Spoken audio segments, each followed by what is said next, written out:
What would you do if your own parents handed your brother a house, then sent you a bill for rent? What happens when being the good daughter means becoming the family's invisible servant? And what if the people who were supposed to protect your future had been quietly stealing it all along? This isn't just a story about betrayal. It's about a woman who disappeared in silence, only to return stronger, louder, and unbreakable. This is the story of Natalie Rhodes, and you won't forget it. It was exactly 3:40 a.m. when Natalie Rhodes closed the front door of her family home for the last time. There was no slam, no dramatic exit, no tears. Just the soft click of the lock, the weight of a duffel bag slung over her shoulder, and the eerie silence of a street too familiar to feel safe anymore. Inside that bag was everything she owned that mattered: her laptop, 2 changes of clothes, a small black notebook, and 23 years of unanswered questions she no longer planned to ask. The rest, the plaques on the wall from debate championships, the framed photo from her high school graduation no one had attended, the handmade birthday cards from her childhood had been left behind like forgotten mail. Less than 12 hours earlier, the Rhodes home had been filled with laughter, champagne toasts, and celebratory noise. Her older brother Trevor had graduated from UC Berkeley, and the family pulled out all the stops. Fairy lights were strung along the patio, a private chef catered hors d'oeuvres, and even a local jazz trio had been hired for ambiance. Natalie had worked the entire event in the background, refilling glasses, adjusting the tablecloths, and making sure the playlist didn't loop too obviously. She didn't mind. She was used to being invisible. What she hadn't expected was the announcement. "We've got a surprise," her father James had said, beaming like a politician at a fundraiser. "Trevor, you've made us so proud. And we want you to have the Tahoe house. It's yours now." Trevor had looked stunned. Natalie hadn't. That was just how it always went. The Lake Tahoe vacation home, newly renovated with lake views and a fireplace, Natalie had helped grout tiles around during one summer, had just been handed off like a trophy. No legal talk, no hesitations. Just like that, the room erupted in applause. Natalie stood there, still holding a tray of mini crab cakes, as her brother hugged their parents. Her mother, Patricia, wiped tears from her eyes. "You've earned it, sweetheart." Natalie had barely blinked. Later that night, as the guests left and the silverware clinked in the kitchen sink, James called her into the study. "You're 23 now, Nat," he began, voice calm but firm. "It's time you started pulling your weight. If you want to continue staying here, it'll be $1,200 a month. Starting next Sunday." Natalie stared at him, thinking he had to be joking. "I live in the converted garage," she reminded him, voice carefully neutral. "A space with electricity, water, and privacy." "That's rent, Natalie," James replied. "And Trevor?" she asked, barely able to finish the sentence. "He's earned a little help." He set himself on the right track. Patricia said nothing, just nodded silently, arms folded like a news anchor reporting someone else's downfall. Natalie didn't scream, she didn't cry, she just nodded. And she left. At 3:40 a.m., with the house asleep and the dog curled in the hallway, Natalie placed a sealed envelope on the marble kitchen counter. Not a goodbye letter. Not a dramatic confession. It was a receipt. Inside were 4 pages. Page 1. A list of every unpaid errand, every family chore dumped on her since she was 11. From grocery runs to unpaid babysitting, to tutoring Trevor through high school algebra even though he always forgot her birthday. Page 2. Every award, scholarship, and academic honor she'd received that no one had attended or acknowledged. A timeline of being overlooked. Page 3. Financial records, every bill she'd covered, every holiday meal she'd funded, every time she'd dipped into her own savings for gas money because her parents forgot their wallets. Page 4. A simple line in her own handwriting. This is what you taught me. Silence keeps peace, but it does not build homes. Consider this my final contribution." She walked the 6 blocks to the Greyhound station in silence. Sacramento was still wrapped in night, and even the usual traffic hum along Folsom Boulevard was subdued. The station attendant barely looked up as he handed her a one-way ticket to Eugene, Oregon. "Traveling light?" he asked. Natalie nodded. Lighter than ever. As the bus pulled out, she didn't look back. Not because she wasn't sad, not because she didn't love them somewhere deep down, but because the only thing harder than leaving was staying and knowing she'd always be the supporting act in someone else's spotlight. That night, the Tahoe house wasn't the biggest betrayal. It was just the final one. What they didn't know, what they couldn't have imagined, was that the girl they'd treated like an afterthought had spent the past year preparing for this. Not a disappearance. A reclamation. Natalie had always been the quiet one. Not because she didn't have thoughts worth sharing, but because the Rhodes household had only ever had room for one voice, Trevor's.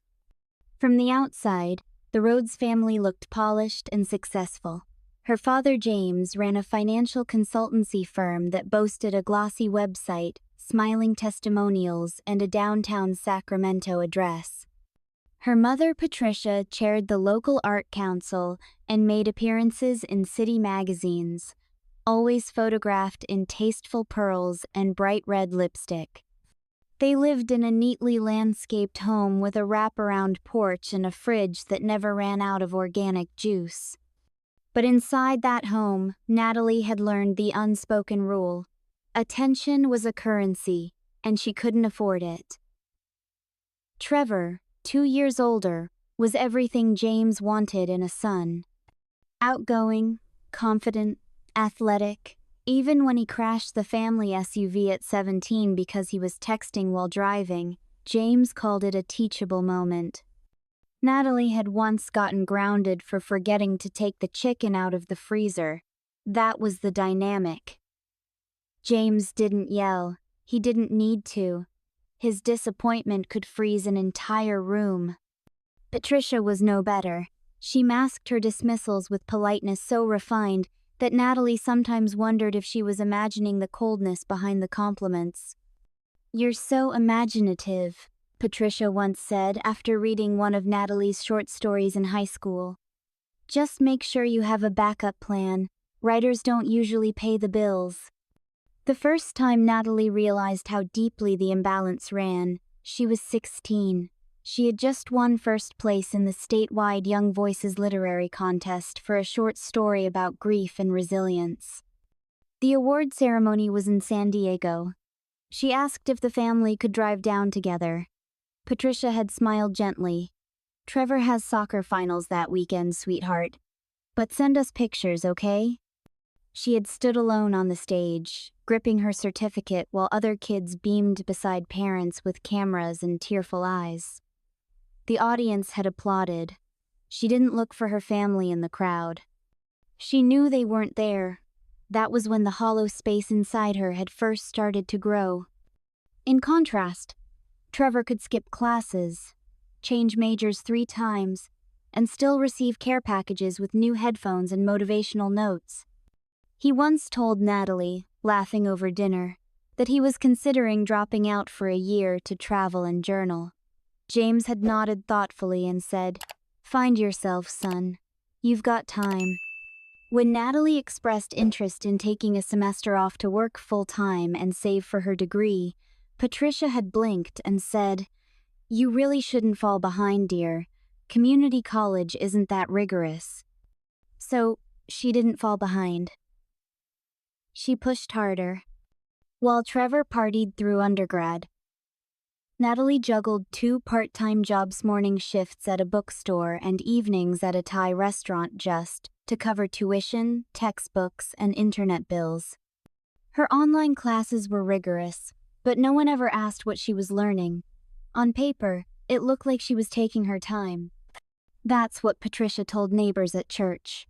Trevor's finishing his business degree, and Natalie's exploring options. Exploring options? Natalie was surviving, hustling, building a small Etsy shop for handcrafted jewelry on weekends, and teaching herself accounting from YouTube tutorials. She remembered the moment she first hit $500 in profit. She had printed the sales report and showed it to James at dinner, hopeful for once. He barely looked up from his tablet. "Still playing entrepreneur?" he said with a chuckle. "That's cute, Nat. But eventually, you'll need to do something real." She didn't show him the next milestone, or the next one after that. Why share victories when they'd already decided she was a hobbyist? By the time she turned 21, Natalie had stopped expecting praise. She set her own alarms, signed her own lease for the garage conversion in the backyard, and kept a spreadsheet of her goals that no one ever saw. She had taught herself to clap for herself in a house where no one clapped for her. Even still, part of her held on to a small hope that one day, someone would notice, that her quiet endurance would be rewarded. That love, in the Rhodes house, might one day be given freely, not earned like a commission.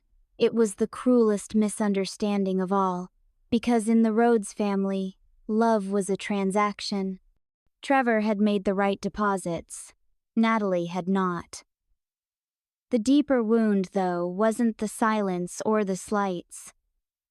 It was the constant expectation that she should be grateful. Grateful for the roof over her head. Grateful for hand-me-down furniture. Grateful for a family who only loved her when she was convenient. Gratitude had been demanded like a tax, but never earned. On holidays, she smiled in family photos, standing just off to the side. She bought gifts using her own paycheck while Patricia claimed the credit. At her college graduation, held virtually due to pandemic delays, she had decorated the garage with string lights and sat alone with a cupcake from the grocery store. No one came in to celebrate. Trevor was in the main house, watching playoff football with James. Even the dog didn't notice she'd finished her degree. Looking back now, Natalie realized she hadn't just been ignored. She had been groomed to believe invisibility was her role. That silence made things smoother. That speaking up would be selfish. But things weren't smooth. They were broken in beautiful wrapping paper. And no matter how many times she told herself that Trevor's success didn't invalidate her efforts, the truth stayed sharp. They celebrated him not just for succeeding, but for daring to exist on his own terms. And Natalie? She was only ever acknowledged when she asked for less. Now, for the first time in her life, she was asking for more. Not permission, not apology, just distance. And the freedom to be fully seen, even if she had to disappear first to make it happen. It started with roast chicken. Sunday dinner at the Rhodes household had always been a tradition. Candles on the table, linen napkins, and a bottle of red wine that only James was allowed to pour. Trevor sat on James's right, the unspoken heir. Natalie sat across from them, one seat closer to the kitchen, always within reach of clearing dishes, but never within reach of real conversation. The day had already been awkward. Patricia had spent most of the afternoon arranging the table with such meticulousness you'd think they were expecting royalty. Natalie knew better. Trevor had just finished his final semester at Berkeley, and there was going to be a special announcement. Natalie helped carry in the roast, place the salad tongs just right, and light the candles her mother insisted on relighting if they flickered unevenly. She had learned, years ago, that perfection was more important than warmth in the Rhodes house. They began with the usual catch-up, Trevor talking about professors by first name, internships in San Francisco, and how his friends' parents were investing in his startup idea. Natalie kept quiet, sipping water from a glass that had a faint chip in it. Then came the moment. James leaned back in his chair, swirling wine in his glass the way rich men do when they're about to deliver a decree.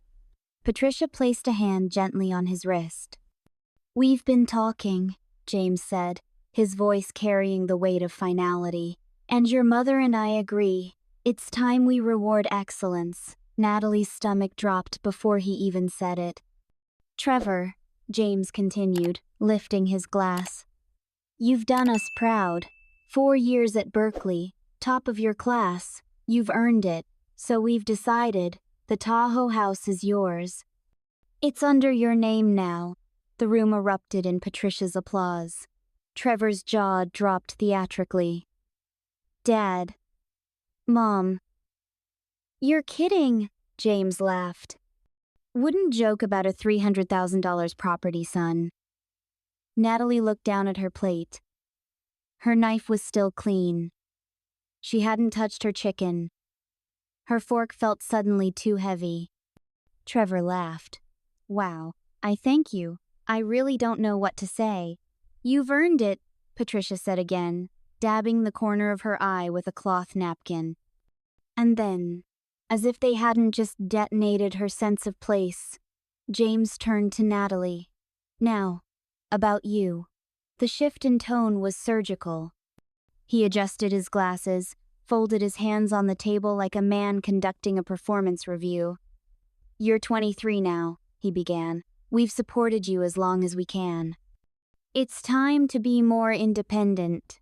She blinked. "I pay for my groceries. I pay for my phone. You live in our garage," Patricia interrupted gently, as if that changed everything. "You use our electricity, our water. We've decided," James cut in, "that you'll begin paying rent. $1,200 a month. Due the first Sunday of every month." Silence swallowed the room. The tick of the antique wall clock was the only sound for several seconds. Natalie opened her mouth, closed it, then opened it again. "Trevor lived in the guest room for 3 years. She never paid a dime." "He was in college," James replied smoothly. "I'm in college," she said, voice rising despite herself. "I'm earning my degree online." "I'm working 2 jobs," James scoffed. "That's different. You're not supporting a future. You're treading water." "I built a business," Natalie said. "I've paid for everything myself. I haven't asked you for help in years." "That's what independence looks like," James said with a smirk. "You should be proud of yourself." Patricia nodded slowly, avoiding Natalie's eyes. "I can't afford $1,200, Natalie whispered. "That's more than half my monthly income." "Then maybe it's time to move out," James said bluntly. "You're not a child anymore." Natalie looked at Trevor. He didn't speak, didn't defend her, didn't blink, just sat there, picking at his potatoes, with a faint smile that didn't reach his eyes. Something cracked inside her. Something that had held together for years with duct tape and denial. Her breath turned shallow. Her pulse roared in her ears. "I see," she said quietly. "Don't be dramatic, Nat." Patricia sighed. "You're lucky we're even giving you this chance to contribute. Contribute, like she'd been a guest in her own family her entire life. Like the endless babysitting, tutoring, late-night rides to pick up Trevor from parties, none of it had counted." Natalie pushed back her chair. It didn't screech against the floor the way she'd wanted it to. She wanted the sound to match the storm rising inside her, but instead it was quiet, controlled, calculated. "I'll think about it," she said.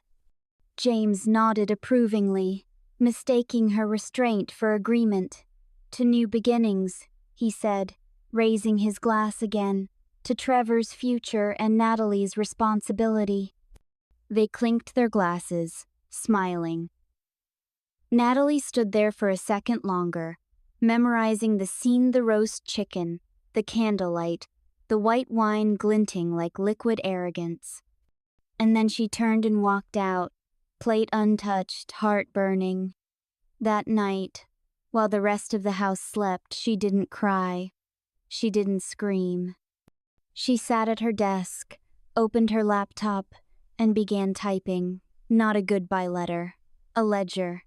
Natalie stared at the ceiling of the garage apartment she called home, her fingers laced over her stomach, trying to breathe evenly through the weight in her chest. The house was quiet now. The wine glasses had been washed. The roast chicken was tucked into Tupperware. The Tahoe deed, she imagined, was probably already in Trevor's desk drawer. $1,200. She turned it over in her mind like a stone she couldn't stop touching. It wasn't just the amount, it was the message. That after everything, after years of quiet labor and invisible sacrifice, her parents believed she owed them more, that her value came with a bill. She sat up slowly, the springs in her narrow cot groaning. Reaching for her worn notebook, she flipped to the back page, the one where she scribbled budget numbers in blue ink. Rent, utilities, groceries, transit, school fees. She knew every figure by heart. Adding $1,200 blew the math apart. There was no room, no margin, no version of her life where she could pay that rent and continue school, keep her jobs, and eat 3 meals a day.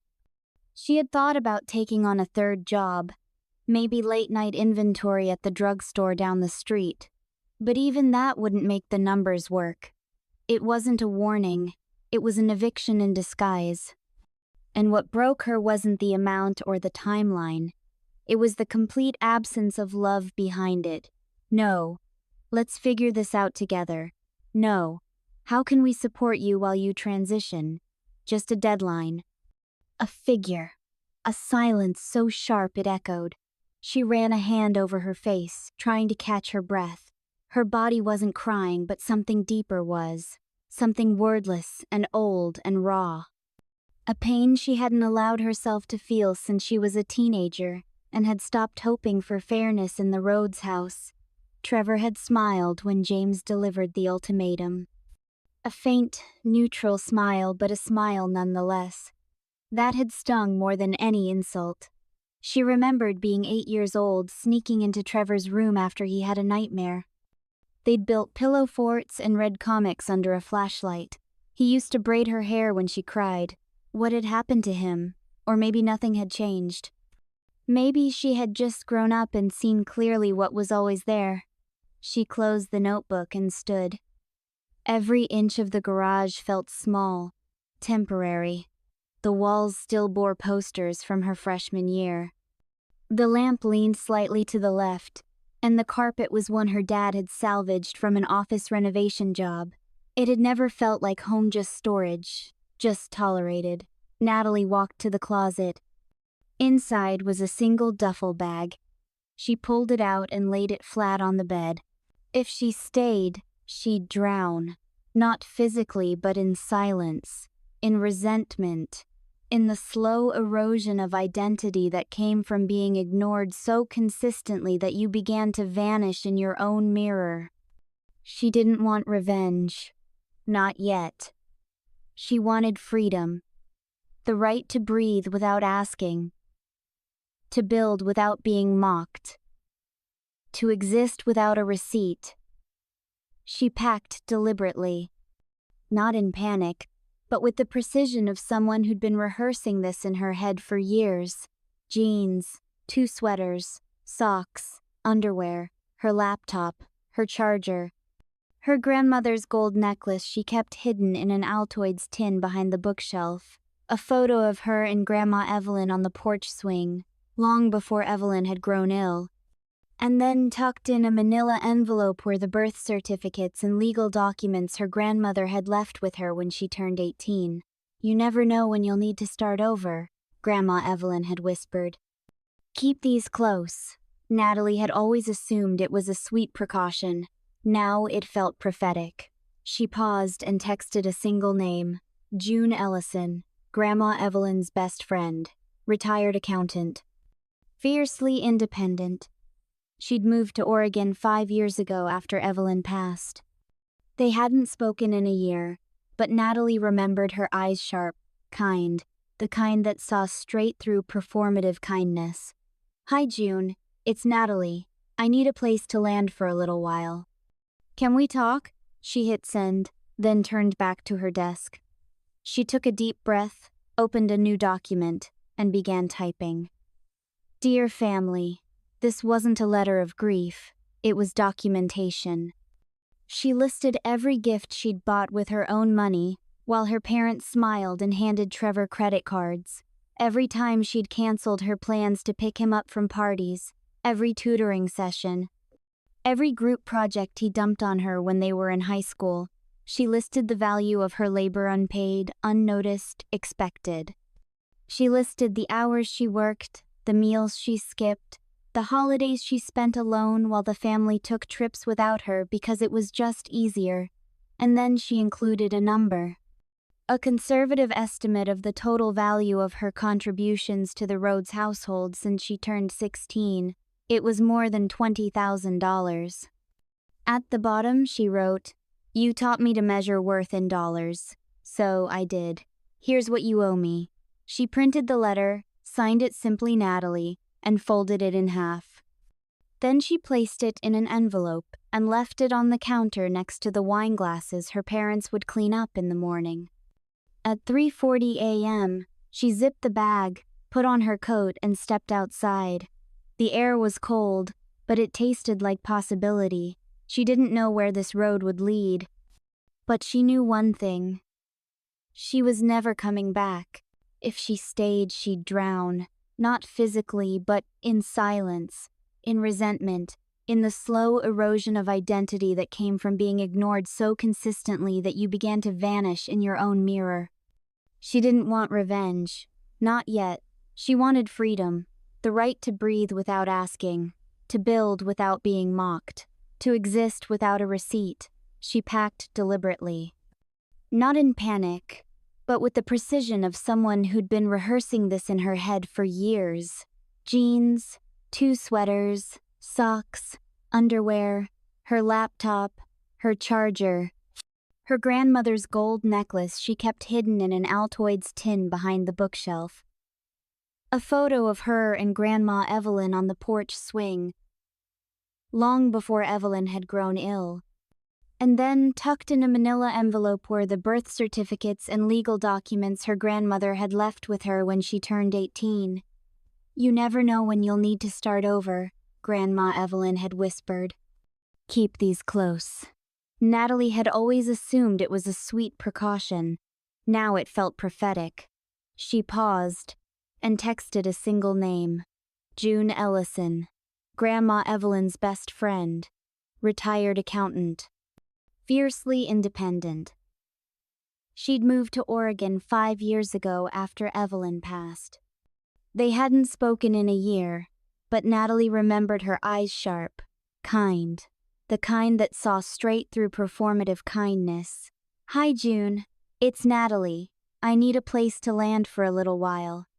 Can we talk?" She hit send, then turned back to her desk. She took a deep breath, opened a new document, and began typing.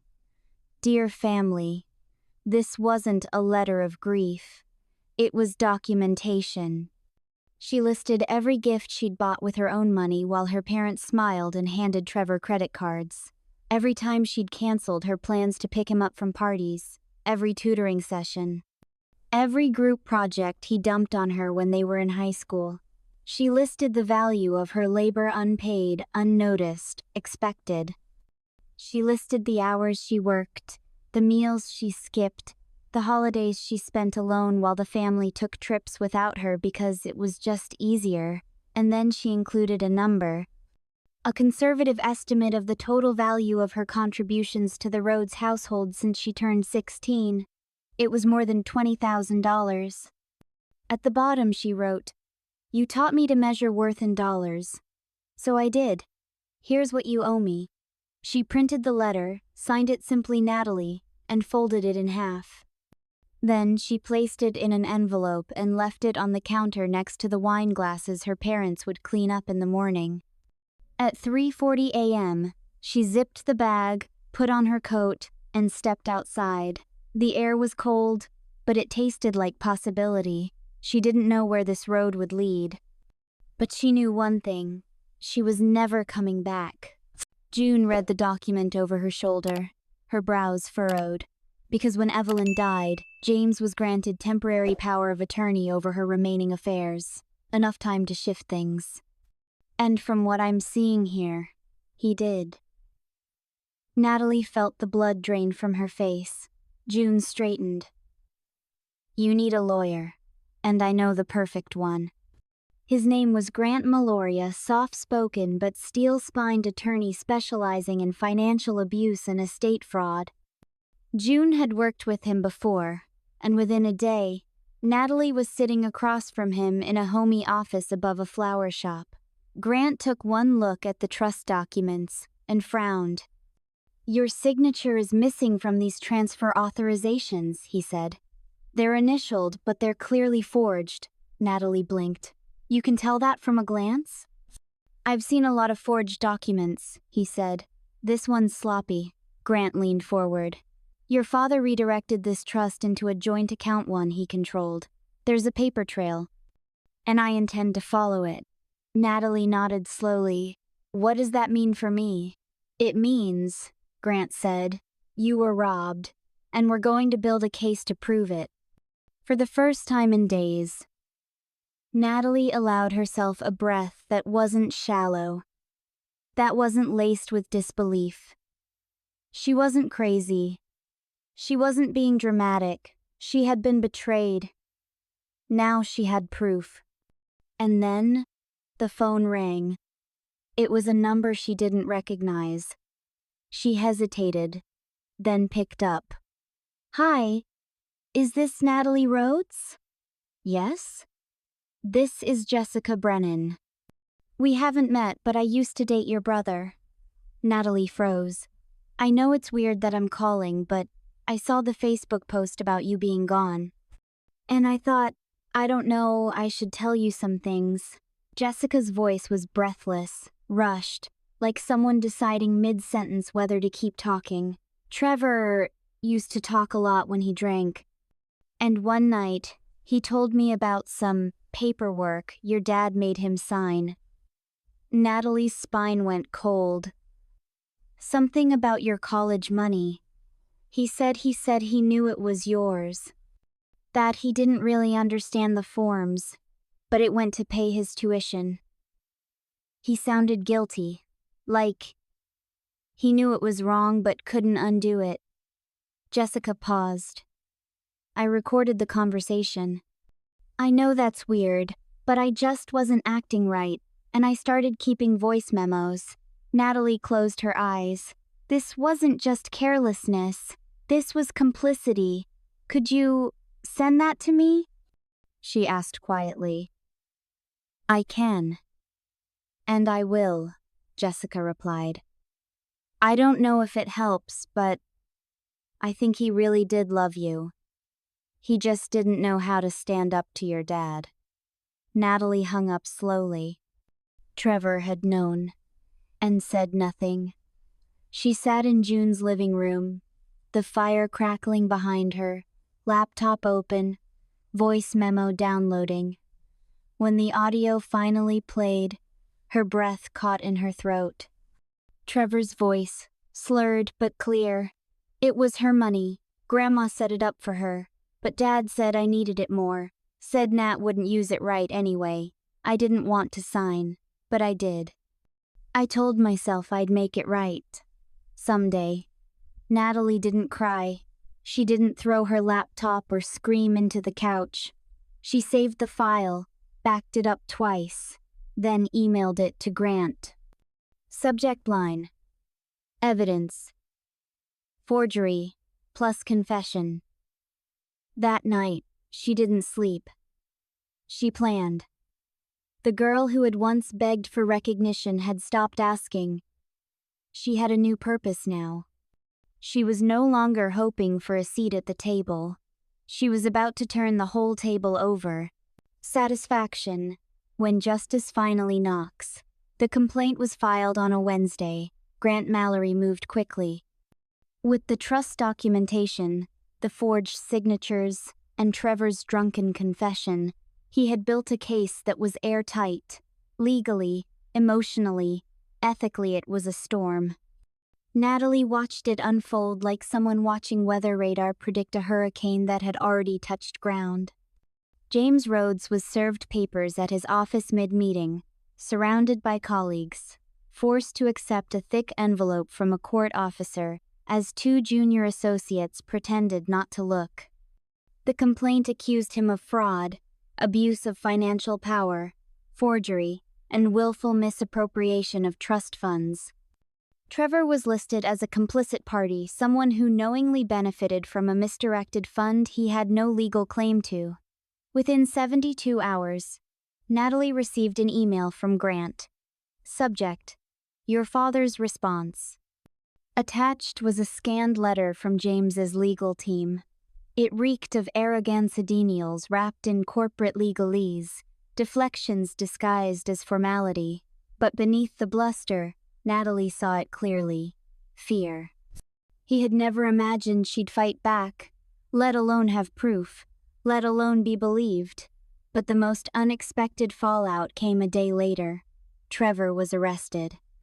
A local reporter had gotten wind of the case and was already nosing around. When they ran a background check on Trevor, they uncovered inconsistencies in his scholarship filings applications signed under Natalie's name, social security mismatches, financial statements altered to show him as the dependent heir. It wasn't just trust money, it was educational fraud. The headline hit Sacramento's local news that evening.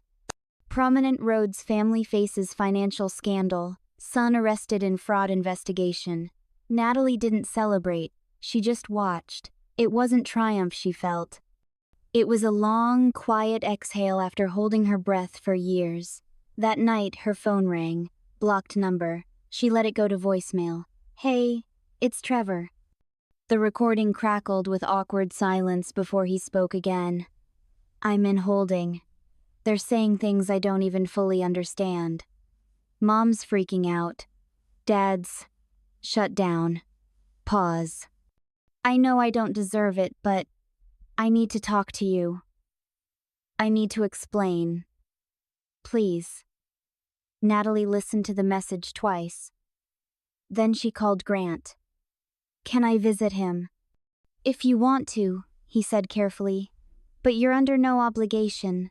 You owe him nothing. I know, she said, but maybe I owe it to myself. The county holding center was gray, cold, and smelled faintly of bleach and regret. She was led to a metal booth with a plastic divider and a scratched-up phone. Trevor shuffled in, wearing county orange, eyes red-rimmed, jaw tight. He looked smaller than she remembered. He picked up the phone slowly. She mirrored him. Viv, he said, using the nickname he'd once called her as kids. I'm so sorry. She said nothing. I knew, he whispered. I knew it was your money, that it wasn't right, but I was scared. Dad made it sound like you wouldn't use it right, that he'd fix it later. But he never did. And neither did you, she said, voice even. I know, he nodded, eyes brimming. I kept telling myself I'd come clean, but then another semester passed and I felt trapped. You weren't trapped, Natalie replied. You were comfortable. Trevor flinched. You sat in silence while they handed you everything and handed me a bill, and you let it happen because it was easier. He pressed his forehead to the divider. I never wanted this. You didn't want to stop it either, she said. Silence settled thick between them. Finally, he looked up. What happens now? You take responsibility, she said. You cooperate. You sign whatever Grant puts in front of you. You pay back what you can. You face whatever comes. He nodded slowly. I'll try, he said. I really will. As she stood to leave, he said one last thing. I never stopped loving you, Nat. She looked back, her face unreadable. Then you should have acted like it. She walked out without turning around. Meanwhile, Patricia Rhodes had been served a subpoena. She was being called as a witness because several of the documents filed under James's name bore her initials as a cosigner. When her deposition began, she arrived flustered, her signature red lipstick muted, her pearls missing. Grant questioned her gently, but firmly. "Did you understand the documents you signed regarding Natalie's trust?" "I thought I did," Patricia said softly. "James said it was a consolidation, that it would help with taxes." "Did you ask Natalie?" "No," she admitted. "Why not?" Patricia looked down. "Because I trusted him, and because it was easier not to ask questions." Grant nodded, then placed a document in front of her. "This is a statement from Evelyn Rhodes, given to her attorney 3 months before she passed. In it, she expresses concern that you were being manipulated into signing away your daughter's inheritance." Patricia's face went pale. "She was right," she whispered. It was the first time in 2 decades that Natalie saw her mother admit anything out loud. She didn't gloat. She didn't smirk. She just watched. 2 weeks later, the board of directors at James's company voted to remove him. A formal ethics investigation had been launched. Natalie heard about it not through gossip, but from Margaret, the bookstore owner who'd offered her a part-time job in Eugene. "Looks like karma finally showed up in a suit," Margaret quipped. By the end of the month, James's assets had been partially frozen pending court review. His reputation was in shambles. And Natalie? She got her first check from the reclaimed trust fund. It wasn't just money, it was proof that she hadn't imagined it, that she hadn't exaggerated, that her pain had weight, and now it had value. She walked to the bank alone that day, opened her own account, and for the first time, signed her name without hesitation. Not under someone else's shadow, not with someone else's permission, but with her own hand and her own power. Reflection: the life you claim back.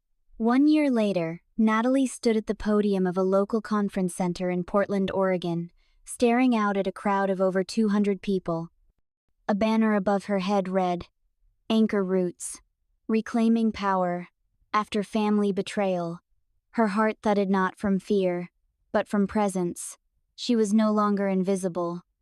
She was here, speaking, not just as a victim, but as a founder, a survivor, and a voice. "I want to tell you about the day I disappeared," she began, "and how it was the first time I finally felt seen." There were nods in the crowd. People understood. Because so many of them had lived it tooth, unspoken cruelty of favoritism, the invisible weight of always being the one who gave, while others took. Natalie's nonprofit, Anchor Roots, had grown from a dining room idea into a structured program with caseworkers, therapists, and legal advisors. In the past 10 months alone, it had helped 146 young adults who had experienced financial abuse, coercive control, and emotional neglect from their own families. The funding came partially from her restored trust fund and the rest from private donations and community partners who believed in her mission. And the impact? That came from the stories. The girl whose parents had drained her college account for her brother's business. The young man whose mother had opened 10 credit cards in his name before he turned 18. The woman who had been forced to sign over her inheritance to an uncle she barely knew. Natalie had heard them all. She had cried with them, and then she had helped them fight. After the workshop, a line of attendees waited to speak with her.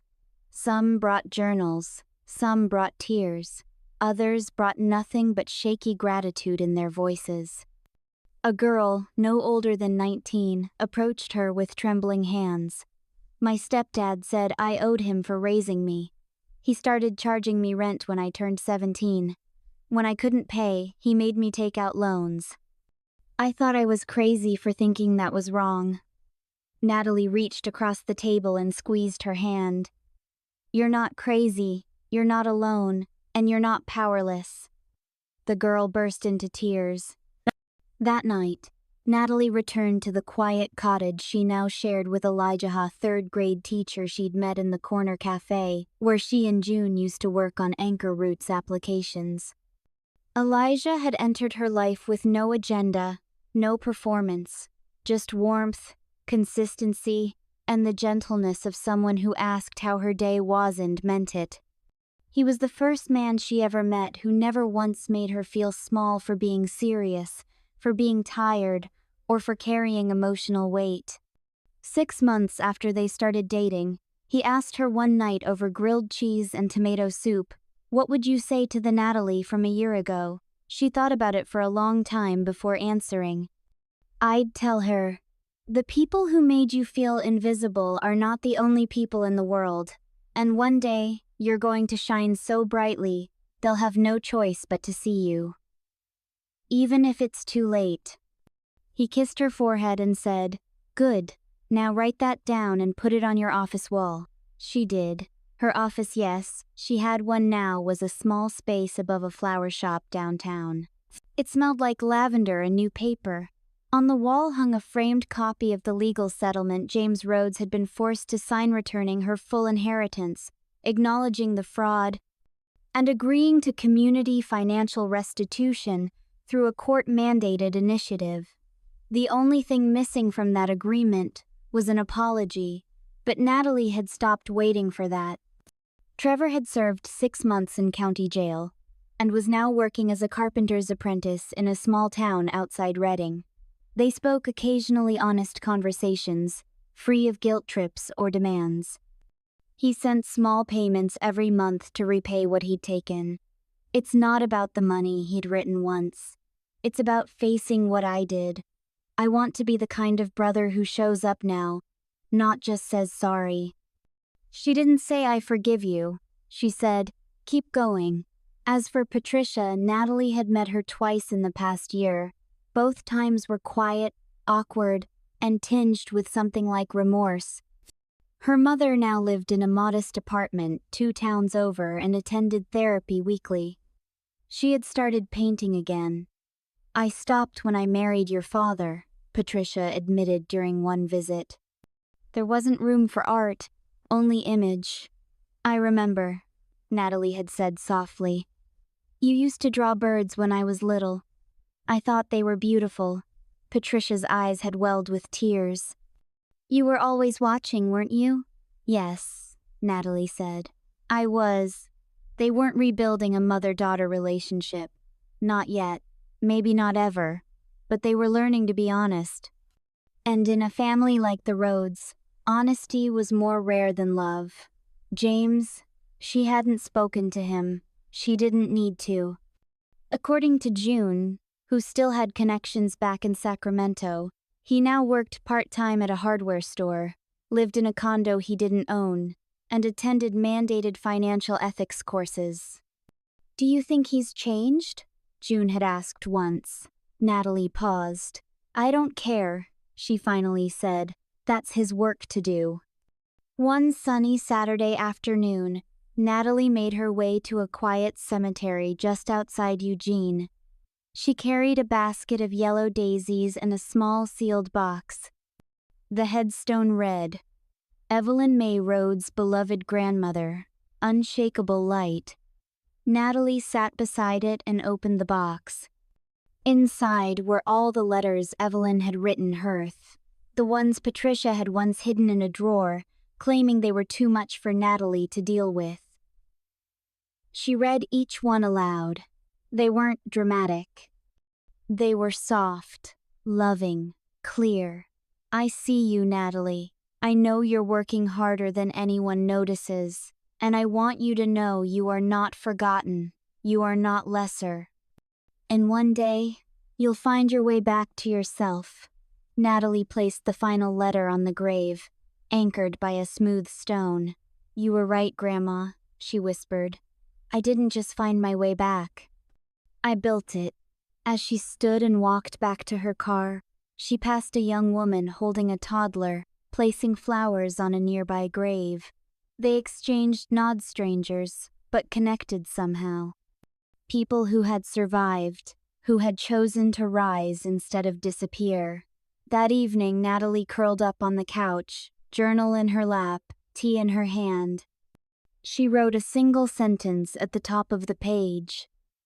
Sometimes disappearing is the only way to finally be seen. And this time, she didn't sign it with pain. She signed it with peace.